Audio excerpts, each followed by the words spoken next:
టాలీవుడ్ లో character artist గా career start చేసి ఆ తర్వాత ప్రొడ్యూసర్ గా సక్సెస్ఫుల్ సినిమాలు చేస్తున్న వ్యక్తి బండ్ల గణేష్. బాక్స్ ఆఫీస్ కి బ్లాక్ బస్టర్స్ డెలివర్ చేసిన బండ్ల గణేష్ 2026 కొత్త సంవత్సరంలో కొత్త జర్నీని స్టార్ట్ చేసేందుకు రెడీ అయ్యారు. మరి మళ్ళీ ప్రొడ్యూసర్ గా బిజీ అవుతున్న గణేష్ తన బాస్ పవన్ కళ్యాణ్ తోనే కొత్త సినిమా చేస్తున్నారా?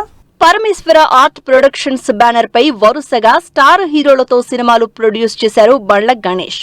పవన్ కళ్యాణ్, అల్లు అర్జున్, రామ్ చరణ్, ఎన్టీఆర్ తో సినిమాలు చేశారు. పవన్ కళ్యాణ్ తో చేసిన గబ్బర్ సింగ్ సినిమా ప్రొడ్యూసర్ గా బండ్ల గణేష్ లైఫ్ కి కొత్త టర్నింగ్ పాయింట్ గా నిలిచింది.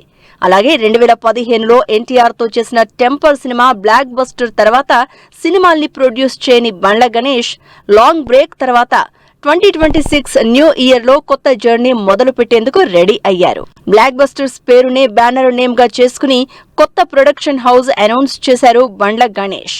బీజీ బ్లాక్ బస్టర్స్ కొత్త బ్యానర్ లోగోని తన ఎక్స్ అకౌంట్ లో షేర్ చేశారు. ట్రెండ్ కి తగ్గ ఇంట్రెస్టింగ్ స్టోరీలతో బీజీ బ్లాక్ బస్టర్స్ బ్యానర్ పై సినిమాలు ఉంటాయని ప్రకటించారు.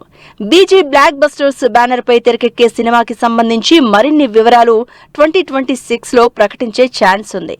అయితే పవన్ కళ్యాణ్ తో సినిమా చేస్తాను అని గతంలో బండ్ల గణేష్ చెప్పడంతో ఈ బ్యానర్ పై తెరకెక్కే మొదటి సినిమా పవర్ స్టార్ తో ఉంటుందని కామెంట్స్ వినిపిస్తున్నాయి. పరమేశ్వర ఆర్ట్ ప్రొడక్షన్స్ బ్యానర్ పై రవితేజ హీరోగా వచ్చిన ఆంజనేయులు సినిమా యావరేజ్ గా నిలిచింది.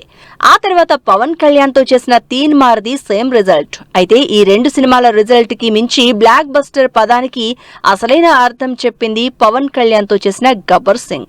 2012లో విడుదలైన గబ్బర్ సింగ్ అప్పటి టాలీవుడ్ రికార్డుల్ని బ్రేక్ చేసింది. ఆ తర్వాత ఎన్టీఆర్ తో బాద్షా, అల్లు అర్జున్ తో ఇద్దరమ్మాయిలతో, రామ్ చరణ్ తో గోవిందుడు, అందరి వాడేలే సినిమాలతో ఓకే అనిపించిన గణేష్ 2015లో పూరి డైరెక్షన్ లో వచ్చిన టెంపర్ తో బ్లాక్ బస్టర్ కొట్టారు. మరి బ్లాక్ బస్టర్స్ పేరునే బ్యానర్ గా అనౌన్స్ చేసిన బండ్ల గణేష్ ఎలాంటి సక్సెస్ అందుకుంటారో వెయిట్ అండ్ సీ.